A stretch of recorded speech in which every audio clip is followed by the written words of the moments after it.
ကြီးရီဆိုတာအရန်ကိုလွယ်ပါတယ်အားလုံးပဲမင်္ဂလာပါ K Family ရုံးချုပ်ကတိချင်ငိမ့်ပါရှင်ယနေ့ကမှခေတ်စားနေတဲ့ကြီးရီကိုယခုမှစတင်လေ့လာတက်ရောက်မဲ့လူငယ်များအတွက်ဘယ်ကနေဘယ်လိုစတက်ရမလဲဒါပြင်ကြီးရီတင်တဲ့အကြောင်းကိုရွေးချယ်တဲ့နေရာမှာဘယ်အချက်လက်တွေကိုအဓိကထားပြီးရွေးချယ်တင်လဲဆိုတဲ့ဟာကိုပြောပြပေးတော့မှာဖြစ်ပါတယ်ရှင်ကျမတို့ GED ဆိုတာက General Educational Development လို့ခေါ်တဲ့လက်မှတ်ပါဒီလက်မှတ်ကတနည်းအားဖြင့်ပြောရမယ်ဆိုလို့ရှိရင် American နိုင်ငံကပေးအပ်တဲ့ High School Diploma လက်မှတ်ပါဒီလက်မှတ်နဲ့ဆိုရင်ကျမတို့နိုင်ငံတကာမှာရှိတဲ့တက္ကသိုလ်တွေမှာကျောင်းသွားတက်လို့ရပါတယ်ရှင်ဒါအပြင်နိုင်ငံတကာမှာရှိတဲ့တက္ကသိုလ်တွေရဲ့တောင်းဆိုချက်အရဒီ GED လက်မှတ်အပြင်ထပ်ဆောင်းပြင်ရတဲ့လက်မှတ်လေးတွေလည်းရှိပါတယ်ရှင်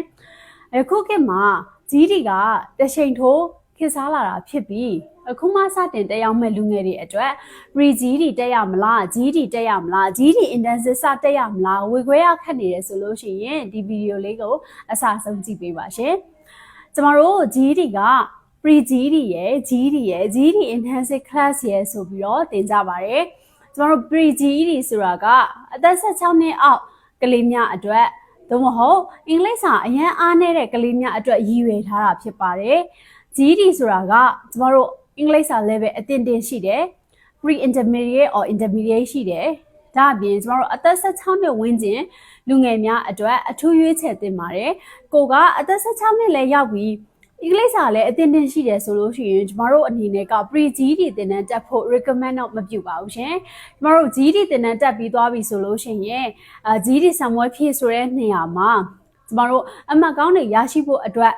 practice တွေအများကြီးလုပ်ရပါတယ်ဒီလို practice မေးခွန်းတွေလုပ်ဖို့အတွက်ကျမတို့ GED intensive class ကိုဖွင့်ပေးထားတာဖြစ်ပါတယ်ဒါကြောင့်မလို့မိမိအသက်အရွယ်က15နှစ်လားသို့မဟုတ်အင်္ဂလိပ်စာအရင်အားနည်းနေတယ်ဆိုလို့ရှိရင် pre-GED ကစတတ်ပါဒါပေမဲ့ကိုအသက်ကအသက်16နှစ်ရှိပြီအင်္ဂလိပ်စာကလည်းအသင့်တိတ်ကောင်းနေဆိုရင် GED သင်တန်းကစတတ်ပါ GED intensive ကကြတော့ကျမတို့ GED ဖြည့်မဲ့လူငယ်တိုင်းအတွက်အမှန်တကယ်တက်ရောက်တဲ့သင်တန်းဖြစ်ပါတယ် practice make perfect ဆိုတဲ့စကားအတိုင်းပဲကျမတို့အလေးကျင့်များမှအမှတ်ကောင်းတွေရမှာဖြစ်ပါတယ်ရှင်ကျမတို့ GED သင်တန်းတက်ရောက်တော့မယ်ဆိုလို့ရှိရင် pre-GED သင်တန်းကစတက်ရမလား GED ကစတက်ရမလားဆိုပြီးဝေခွဲရခက်နေတဲ့ကလေးတွေအတွက်စနစ်တကျတိုင်ပင်ဆွေးနွေးပေးတဲ့သင်တန်းမျိုးကိုစတင်ရွေးချယ်တင်ပါတယ်ဥပမာကျမတို့ K Family မှာဆိုလို့ရှိရင် pre-GED ကစတက်ရမလား GED ကစတက်ရမလားဆိုပြီးဝေခွဲရခက်နေတဲ့ဒီလိုကလေးတွေအတွက်ပညာရေးတိုင်ပင်ခံကနေပြီးတော့စနစ်တကျဆွေးနွေးပေးပါတယ်ရှင်ဒီဆိုတော့အရန်ကိုလွယ်ပါတယ်လို့ထင်ရလောက်တဲ့အထီအောင်လေ့ကျင့်သင်ကြားပေးတဲ့သင်တန်းမျိုးကိုရွေးချယ်တက်ရောက်တင်ပါတယ်ဥပမာကျမတို့ K Family မှာဆိုလို့ရှိရင်ဝါရင်ဆရာကြီးဆရာမကြီးတွေကနေပြီးတော့ GED ဘာသာရေးဆိုင်ရာတွေကိုကျွမ်းကျင်နဲ့စိတ်ရှိရှိနဲ့သင်ကြားပေးနေတာဖြစ်ပါတယ်ထပ်မံ၍ GED အောင်ချက်ကောင်းမွန်တဲ့အကြောင်းဖြစ်ရင်ပိုအဆင်ပြေပါတယ်ကျမတို့နေရလာတဲ့ကလေးတွေအတွက်အဆောင်စီစဉ်ပေးတဲ့အကြောင်းမျိုးဆိုရင်လည်းပိုအဆင်ပြေပါတယ်ဒါအပြင်ကျမတို့ဒီ GED အောင်မြင်ပြီးသွားရင်ရှေ့ဆက်လျှောက်ရမယ့်နိုင်ငံတကာပညာရေးလမ်းကြောင်းများကိုဖော်ဆောင်ပေးတဲ့ကျောင်းမျိုးဆိုရင်ပိုပြီးကောင်းပါတယ်ကျမတို့ K Family မှာဆိုလို့ရှိရင်ဒီ GED ကိုကုန်ကျစရိတ်တက်တာနဲ့တက်ရောက်နိုင်ပြီးအောင်ချက်ကလည်းအထူးကောင်းမွန်ပါတယ်ဒါအပြင်ကျမတို့ GED အောင်မြင်ပြီးသွားပြီဆိုလို့ရှိရင်လည်းရှေ့ဆက်ပြီးတော့မှလျှောက်လန်းရမယ့်ပညာရေးလမ်းကြောင်းအတွက်ကျောင်းလျှောက်ပေးတဲ့နေရာမှာလည်းကျမတို့ K Family ကအခမဲ့ဆောင်ရွက်ပေးတာဖြစ်ပါတယ်ရှင်ဒါအပြင်ကျမတို့ GED အောင်မြင်ပြီးသွားတဲ့ကလေးတွေကိုလည်းဂုဏ်ပြုချီးမြှင့်တဲ့အနေနဲ့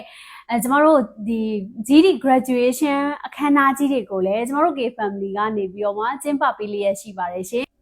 ဒါကြောင့် pre-GED တက်ရမလား GED တက်ရမလားဝေခွဲရခက်နေတဲ့သူတွေ GED ကိုကုန်ကျစရိတ်တက်တာနဲ့တက်ရောက်လိုတဲ့သူတွေဝါရင်အတွေ့အကြုံရှိဆရာကြီးဆရာမကြီးများမှသင်ကြားပေးတဲ့သင်တန်းကိုရှာနေတဲ့သူတွေGED အောင်မြင်ပြီး High School Diploma လက်မှတ်ကိုခန်းနာတဲ့ဝန်ထမ်းသဖြင့်အခမ်းအနားကြီးတွေမှာတက်ရောက်ယူလိုတဲ့သူတွေဒါအပြင် GED အောင်မြင်ပြီးနောက်ရှေ့ဆက်လျှောက်ရမယ့်နိုင်ငံတကာပညာရေးလမ်းကြောင်းကိုအထူးဂရုစိုက်ဆွေးနွေးပေးတဲ့သင်တန်းကျောင်းကိုမှရှာနေတဲ့သူတွေအတွက်ကျမတို့ K Family ရှိပါတယ်ဆိုတဲ့အကြောင်းကိုအထူးသတင်းကောင်းပါလိုက်ပါရစေရှင်